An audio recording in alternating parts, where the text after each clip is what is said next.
new crowd, new audience. Let's give people a little background on you as an individual and an artist.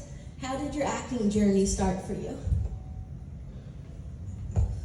My acting journey started when I was 6 years old. My mom took me to see Big Brother Bob Emery in Boston. He had a kiddie show. And the blueprint of my career began then. I was scheduled to do the Pledge of Allegiance to the flag. And then the producer's little girl bumped me out. My only triumph was she froze. She looked like a stupid statue. Well, so it started there, and then I got into performing in high school as a senior. And then from there I went to college, and then out on the street and auditioning, and I got this role. So what was your audition like? What did they make you do? They made me figure out their puzzle. The puzzle was, without saying a word, and with a piece of board about this long, that's supposed to be a chainsaw, go intimidate that actress. I thought using the corner of the board, trying to unbutton her blouse would be a good thing. I got a call back on that. And I think they were pretty much decided already, because when my callback was pretty perfunctory with the writer, Kit Carson, and then there was a third one with Toby, and it was just Caroline. Toby wanted to see how she did. You turned out you're coming now. Am I coming? Oh, Yeah, let's try this one. all right. So what else? Yeah, so Toby wanted to see Caroline do her stuff, so that was pretty much it. And after she was done, Toby, shook my hand, said, "Okay, let her face, let's go." And we started, I think, the next day. Wow. Art. I know. Like, my battery keeps falling out. That's usually the complaints of older people like me. My batteries. So what were some of the challenges in playing our Leatherface? The weather, it was like 125. It was really hard. And that was in Texas, right? That was in Texas, inside the underground building. The underground was essentially like a big giant iron box that the sun could heat up for us. So that was hard. And there's a lot of junk in the air.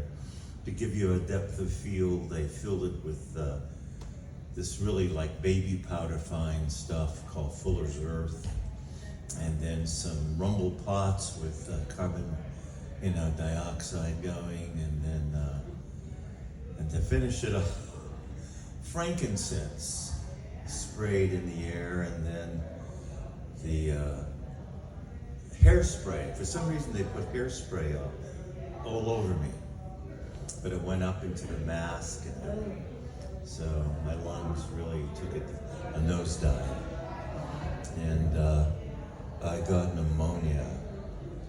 I was out for a week. What did they do when you were out? Did they have to stop filming, or? No, they couldn't. They couldn't. This is really tough. Canon had sold the movie already, and it contracted it for presentation on the screens nationwide in a date coming up very quickly. So they had to keep pressing forward. So there was a scene that I was scheduled for, and they had Bob do it. It was in the the bone room with Stretch. So that was, you know, and everybody, not everybody, but a lot of people went down with the flu. Toby was the last one, and so he couldn't finish the movie. It was done by the cinematographer and the second AD. It was a 24-hour marathon, around-the-clock marathon, to get all the pieces they needed before Canon pulled the plug, which they did on the 4th of July, 1986, 10:04 a.m. Scrooge, and that was it. I think it might have ended up with Dan Berenger falling down off of the stairs as Choctaw and rolling into the giant drain pipe leading down to the bowels of hell, which was our home. And what were some of the delights in playing such a beloved character? Of course, back then you didn't know quite how beloved he would become, but now you do. The delights was hearing cut, print. That was good. And lunch. That was excellent. And climb out of it and go to makeup. The rest of it was grueling and difficult. It was fun, you know, hanging out with Bill between takes, and of course being on screen together was fun. Mostly it's hard work. It's really hard. Do you have any fun memories of working with Bill on that set? Fun memory. Well, we enjoyed a lot. We had a spiral notebook we filled up with scores from Gin Rummy. And he had a little cassette player, and we would be listening to, you know, Creedence Clearwater and Pink Floyd, and singing along and hoping the hell Toby would use it, because we both spent a lot of time in the air conditioning because we couldn't sweat our makeup off. So that was like... So you guys had it pretty good compared to the rest. Well... In that AC. For a short while. It's like, they'll take it away as soon as they can. So yeah, we were, it's a mixed bag. Yeah. It's a mixed bag. Do we have any audience questions right now? Anyone at all? Which questions is the real question? Which question will you ask me now? I'm receiving yes. Another question. I won't go there in public. That's all I'm receiving right now. Everybody's shut down. Okay. So, how many people hated this movie? Okay, that's good so far. How many people liked it? Wonderful. And what was it about that film that fascinated you? Drastically different than the original. Oh yeah, right, drastically different than the original, right? Parallel universe. It's like somebody that saw the first film and was inspired by it and took a pound of acid and shoved it in your ass and then made a film. Yeah, I think that was the work process they were going with. Toby thought the first movie was a comedy. You know, I was going for humor, but no one seemed to get it. It has, well, I'm twisted anyway, but it has moments in it that is, if you're dark enough, it is humorous. Yeah, if you're dark enough. Especially yes. the cook character, he cracks me up all the time. Yeah, that's good. And the hitchhiker. It's not really much that's funny about Leatherface in the original film. Yeah, it was mostly sad. And he sat down on the chair after killing someone, holding his head. And I asked, "What's going on, guy?" And he said, "I was thinking." where are all these people coming from? So, They were in his home. yeah, they So- barged in. And they don't put up with that in Texas. No, you can expect to go into chili fixins if you're trespassing. Did you get to keep any of the props from the movie, chainsaw or outfit or anything? Did I get to keep any of the props? Well, just all the ones we could steal. That's about it. The mask went to the director. So that's sort of the main prize, I guess, as far as the props went. Well, Texas Chainsaw is a franchise, is a pretty beloved franchise and a beloved character amongst horror fans. Are you a horror fan yourself? Per se, a horror fan, no. I am a fan of well-made movie, and some of them are horror. Some of them, a lot of great horror movies, and some not so great. Do you have any standout favorites that you like besides your own? I guess my first one was Frankenstein with Boris Karloff. That really scared me. I was pretty young. It's when he woke up. His eyes opened up. You would never think that Boris Karloff could read the greatest children's stories. Walt Disney had him do an album of fairy tale stories, and it was pretty great. He would act out all the characters. Billy Goat's Gruff. Excellent storyteller. Anybody have any comments, like anything? Questions are out of the question, but any commentary? If you were, adding to the commentary track, what might you add? Just shout it Nothing. out. We got some shy ones here. Just act it out. More stabbing? Yeah. What was it like working with Dennis Hopper? Working with Dennis Hopper, it was fun, and there's a lot of God, who is he? I've seen him in so many movies, and he seems weird. He was pretty normal, it's just normal, neuroses, but he was always ready. Always had his lines off. He liked to goof around and have fun, and mostly Caroline had the most interaction with him, and he was very generous in working with Caroline, giving her pointers and tips. But he was an excellent director himself, and he assisted Caroline in fine tuning the little things that really made a difference. Because I thought she was pretty stunning and pretty brilliant in that role. It's tough to be a scream queen and come out a winner at the end, unlike poor Sally in the previous one. What was it like working with Caroline? Was it the first time you had met her? Right, Or yeah. You knew her already? First time. Yeah.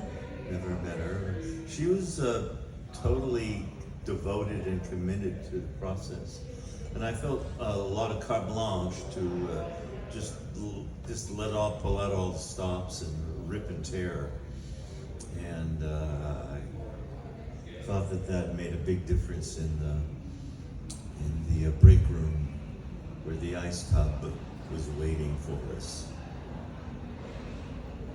Lurking.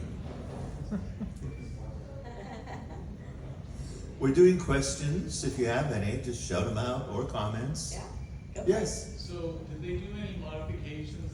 Was it an actual chainsaw, or did they modify it in any way? And did you have to train with it? To train with the saw, and were they modified in any way? They now the prop master was Mike Sullivan, and he said there were about 40 total number of saws. A lot of duplicates, in case one cratered, and some duplicates were electrified, like the last one, the last scene where Leatherface gets the saw run through him, and it's twisting and turning. Yeah, that's all. That's like the arrow through the head, Yeah. you know. So that pretty much they were stock. And as far as training, really, I mean, if we were doing trees, you definitely want to practice up on sawing a tree down. But other than The murder, people, is it's you get people close. flying. People, no training, just. Yeah, sorry. Though a piece of clothing will choke your chainsaw up pretty quickly. Oh, did you get caught up in it? Is that, you got? No, they didn't, they had a hard time casting the role of Bubba. They were doing a national search long before the pre-production all over the country, and they still hadn't found them when they were doing their pre-production. And I was living in Austin, and they came to Austin, and they ran an audition. I was fortunate enough to be able to secure the role. But it was, it's a crazy journey, riding along with Toby, because there's no getting ahead of him. He's out there, because he goes the crazy way. I mean, how many other directors have tried doing this franchise? And how many stand out above the rest? It's Toby's baby, and getting into his head, most people aren't ready for. I thought Jeff Burr, who did the third one with Leatherface, understood the material really well. And if you like Jeff's work, his another film of his, Straight into Darkness, I believe is the title, and it has a masked figure in there as well, and it's really a lovely movie. I mean, it's action, adventure, some romance, not much in comedy going on, but it's a fine film. So help out Jeff Burr, get that movie for yourself. Did you observe Gunner's performance in going into this, or did you go into it kind of with the thought of making it your own? Both of those. I saw the movie for the first time the night before I auditioned. Being in the theater is sort of like being in a monastery. You just spend all your time there, and home, sleeping and eating, and then going back. So I didn't see much in the way of films. And I was sort of learning stage, live theater. So Leatherface was sort of like the bottom of my list to study. But on that particular occasion, and I got the film, and I'm going, this is pretty weird and brilliant, and there was no way to copy Gunner. And fortunately, this film, the second one, was sort of in a parallel universe, and I didn't have to be Gunner. I just had to be sort of like him. Younger, it was sort of like an adolescent Gunner, hitting puberty a little bit later in life, and he was leaving the family, and he was going for himself, which everybody's got to leave home sometime. And I think he picked a beautiful bride to be, whether she wanted to or not. So he had the right kind of taste.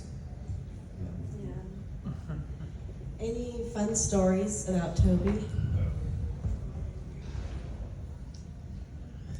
Well, see, Bill, if you've seen Bill, interview, he would tell about being on top of LG and smashing his head with the rubber hammer. And Toby he ran about 16 or 17 takes on that.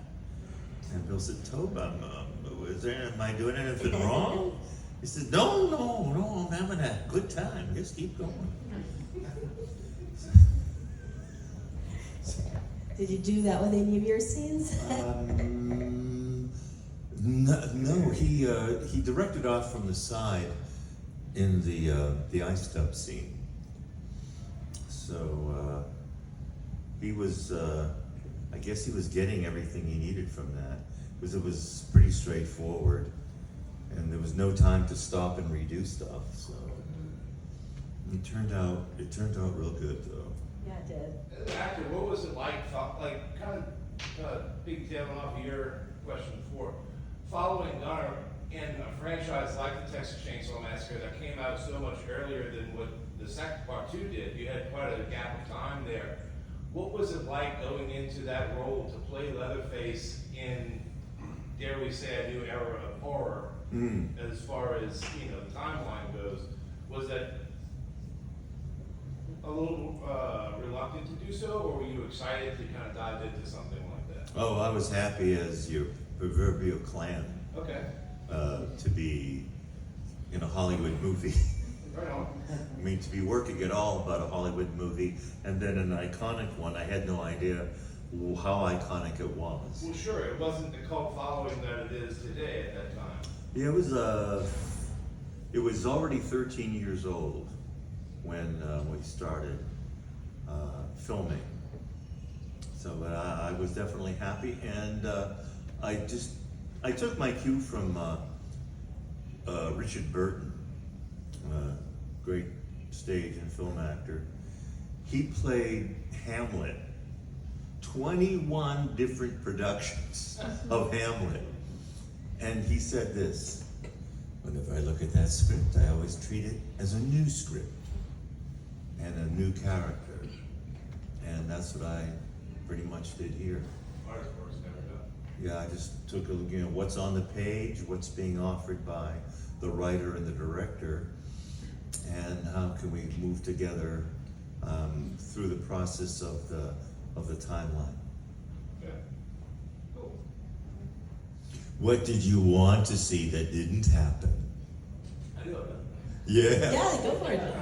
This is a makeup question, actually, or costume question. Costume question. When Tom Savini did the mask, correct? Sorry? Tom Savini did the mask? Yeah, Tom's crew. John Vulick was. Tom told me that John Vulick, who was on his special effects makeup team at the time, gave him the parameters of what he wanted, and Vulick designed this mask the way we saw it. And John is no longer with us, unfortunately, but he had won a number of Emmys and other awards for his work. So yeah, so that was essentially the kind of mask story. Now, was all of that mask, that was made custom fitting for you? Yeah, they, do you ever go to the dentist and they take a casting of your teeth? Yeah, they did all your teeth. and all Yeah, that. well, they put about 40 pounds of that on top of my face. And then they made, they used that negative impression to do the mask. So the mask fit my face perfectly, because it was my face that had made it. Silicone mask? But the outside had been beaten up some and redone. What, the costume itself, where did that, I guess, the inspiration for the saw that they chose for you to carry in that film, and the change of clothes from what Leatherface were in the original film, was that any part of your say so, Input or to that? was that strictly predetermined? Oh, that was predetermined, yeah. That was Kid Carson and Toby.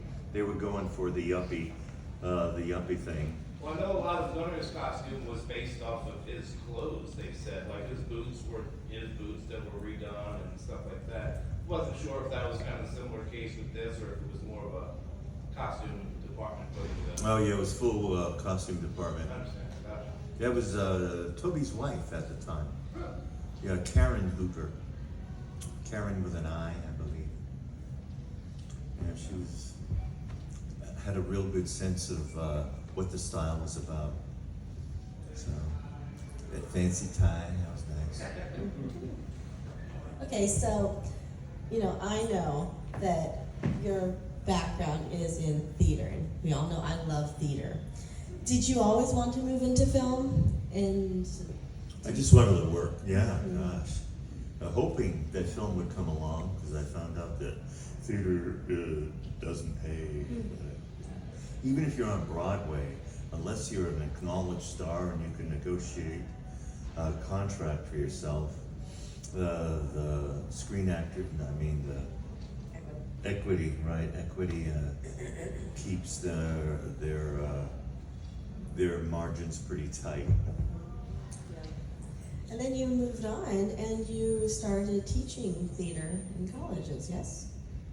After I got out of college, our local theater, Zachary Scott Theater Center, I was able to start teaching acting classes there. I taught there for about, Lord, 75, about 20 years. About 20 years of working with young actors doing different pieces of different plays, doing scene work. The best part I liked was doing a short abbreviation of a full-length piece, so that you can get a sense of the whole idea and get a sense of stretching into the different characters you have. Like Spoon River Anthology is a lot of. It's one of the great American stories of a place called Spoon River, and we visit the hill, which is like Boot Hill, and it's a play about those dead people talking about their life and what it was like, and pretty fascinating.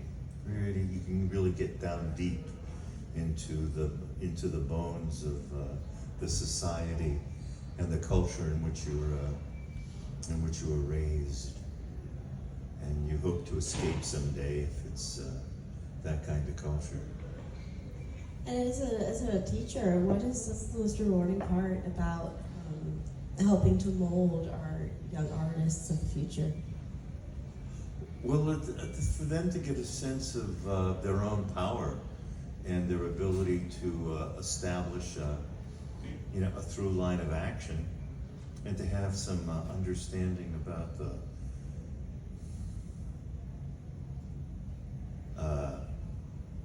the depths of the problem it is in the human condition. It's quite a mixed bag being alive, ain't it? And what are you going to do with that?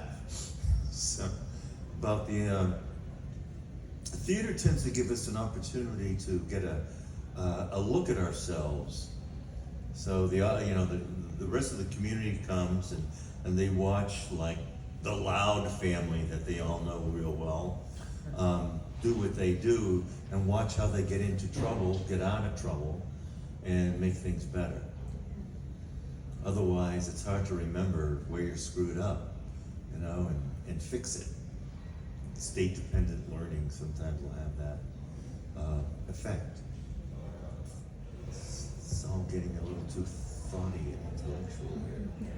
Sorry, I just love you, and I love the theater, and I love hearing about Oh, it. the theater.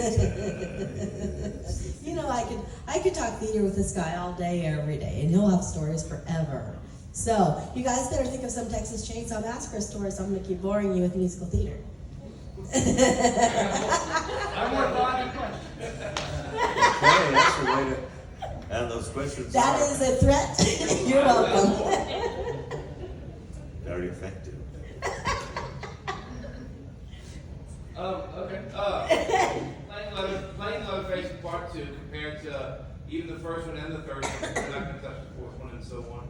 But the first three the first 1 and 3 were very dark and much more gritty and horror based. 2, you obviously have much more, almost a dark comedy feel to it, and much more humor involved in the movie, which I applaud you greatly for doing that. I love dark comedy, but I mean, I think that's awesome how you were able to pull such a gritty, dark character kind of out of that dark corner and make him a little more funny with, you know, body language and, you know, things like body language, you know, that sort of type thing. What was your inspiration for that kind of stuff? Or was that something that was pushed onto you from director, or was that like Toby putting that on you, or was that more of your own flair, shall we say, your own spice to the character? The nuances and the general through line of the character. The script seemed pretty obviously funny. Sure. You know, satire. The first one's arguably funny. But there, Toby and Kit had been collaborating, and from an interview that I'd read, Kit said, well, we figured that we just want to make it very funny and also scary so they wouldn't know what to do. And pretty successful. Sure. It wasn't much like that around at that time. Right, I went Dark comedy's huge now, Curly from the Stooges, doing some Stooge work with Bill, and Quasimodo from The Hunchback of Notre Dame. That was me and Caroline. We're going to ring that bell together. So that's essentially how the characterization came up. Toby trusted us a lot to just go ahead and improvise what we wanted, and he could always cut what didn't work or tweak it the way he wanted. He was very good at coaching from off camera. Really? Oh yeah. He understood the actor's process. Not that many directors do. They understand photography and writing, but the actor's process is something that is kind of mysterious, and unless you do it for a while, you start to get a sense of, oh yeah, it's that and this, and sort of like that. How old were you at the time? I was 35. Wow, so that's a lot of trust to give to an actor at a young age too. That's impressive. Cool. Mm-hmm. Very cool.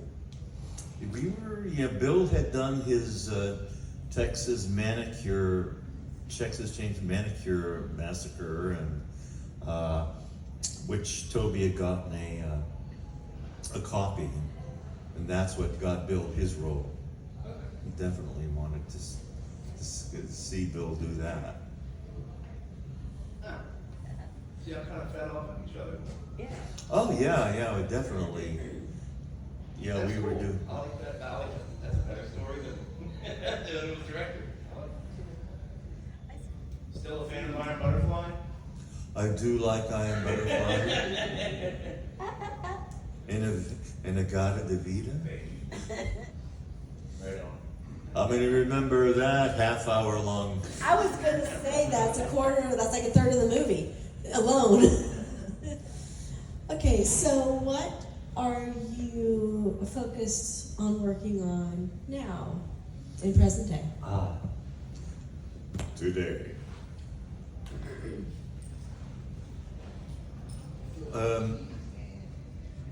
I've always been fascinated by theater, but also science. And I've been investigating scientific phenomenon on a particular area of the planet's culture. And I dare say I am the first person, but certainly who's acknowledged publicly, that they have scientifically deduced the capabilities of the most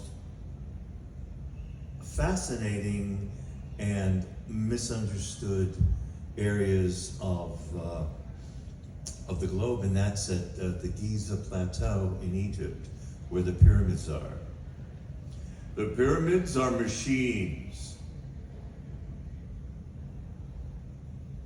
They create electrified hydrogen plasma product. They make the plasma, they modify it, and then they circulate it into the global electric circuit of the planet. This wasn't made by anybody wearing sandals and wielding copper tools. I don't know who made them. I'm not interested at this time. I'm more interested in what that pyramid complex is about.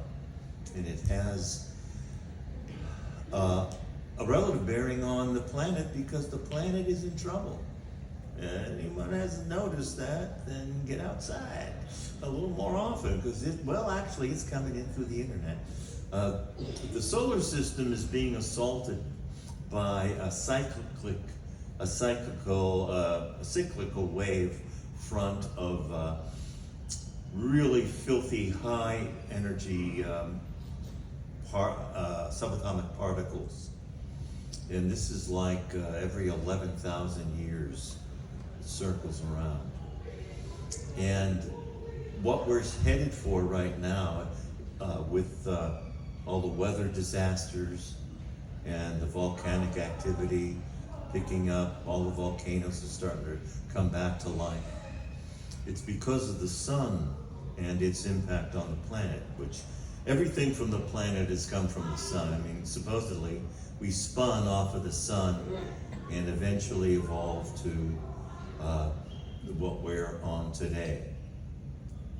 But the planet is undergoing changes that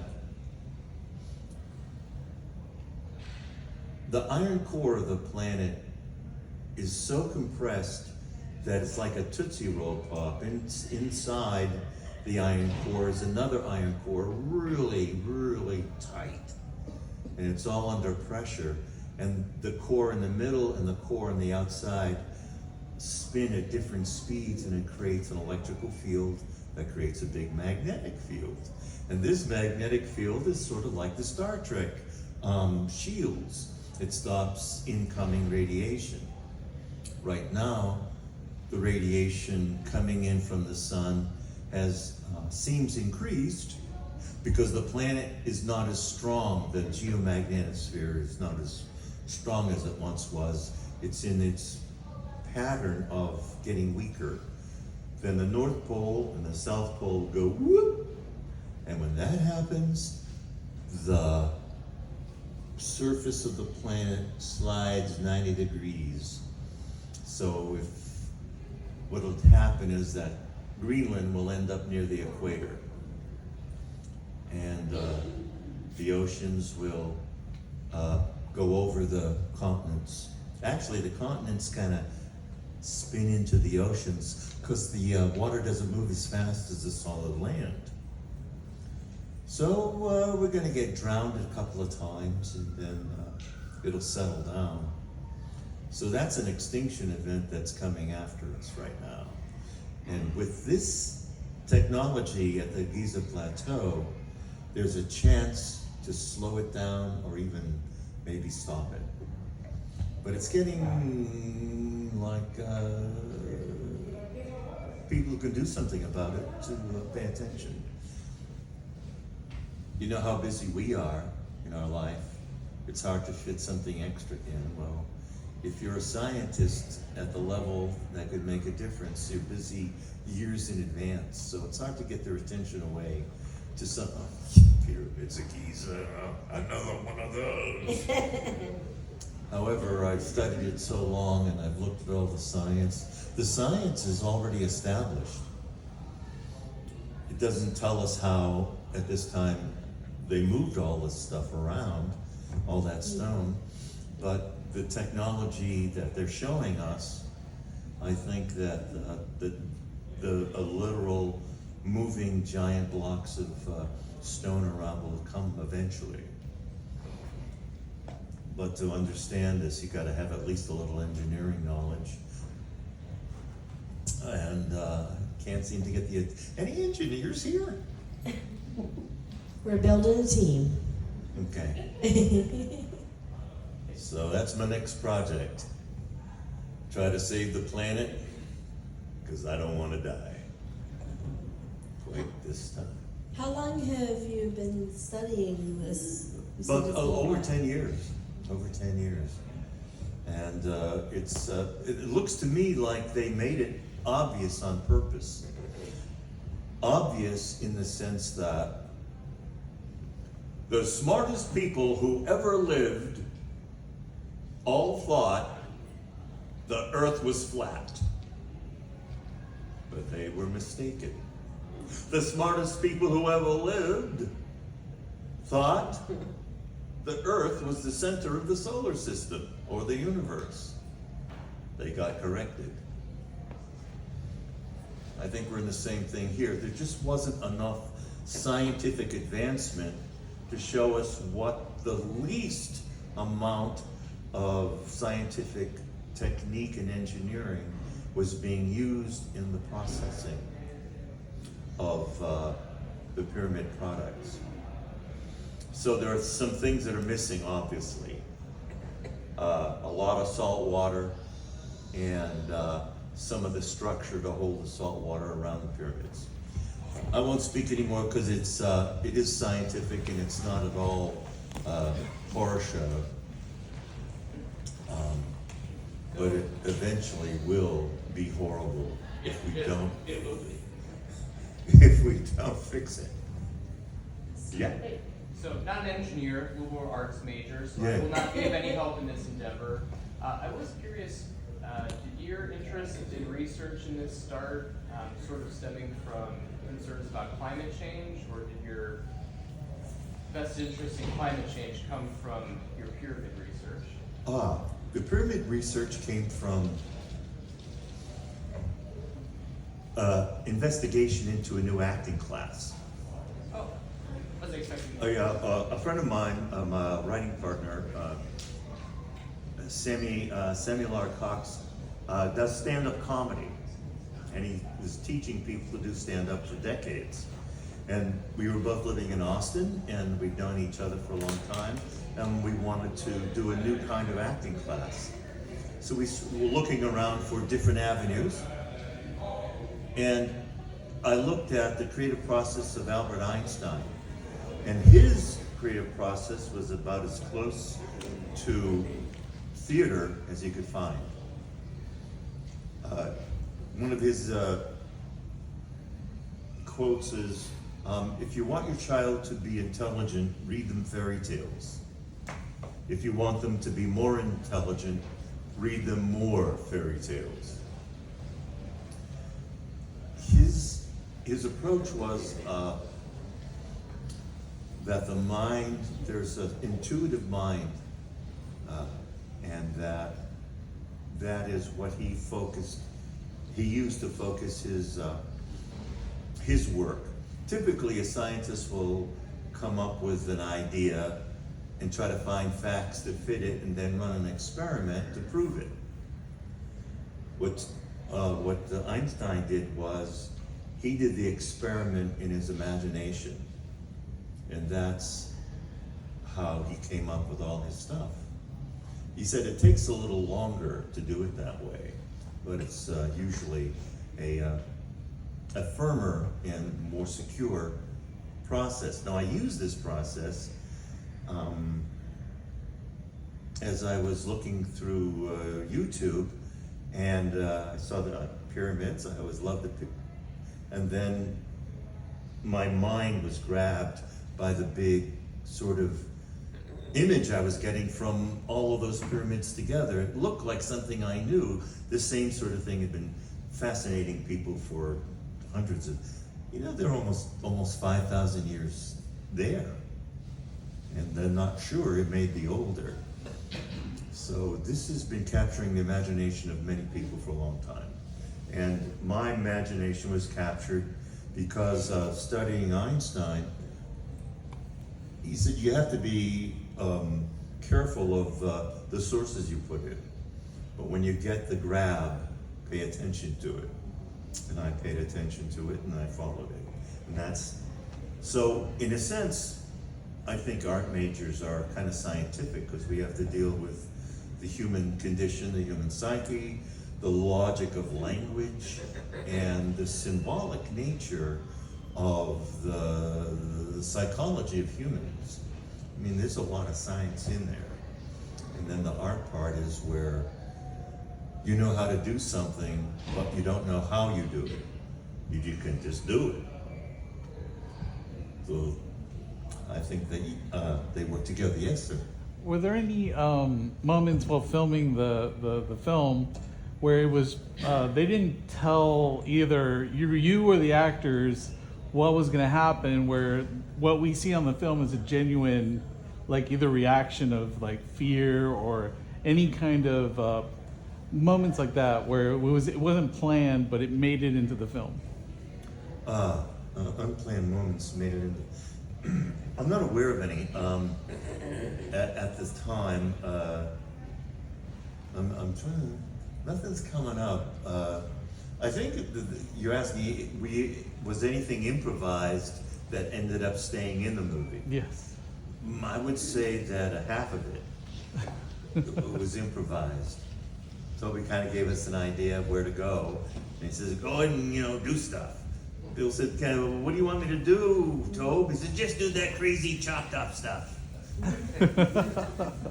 So, Well, it worked. yeah, he knew how to communicate it to his actor, so they'd understand. Yeah, Bill's, he's very intelligent, Yale graduate, so we had a lot of fun talking shop and, being crazy. That's about all the time we have right now. But thank you, Bill Johnson. Give it up. Bill Johnson.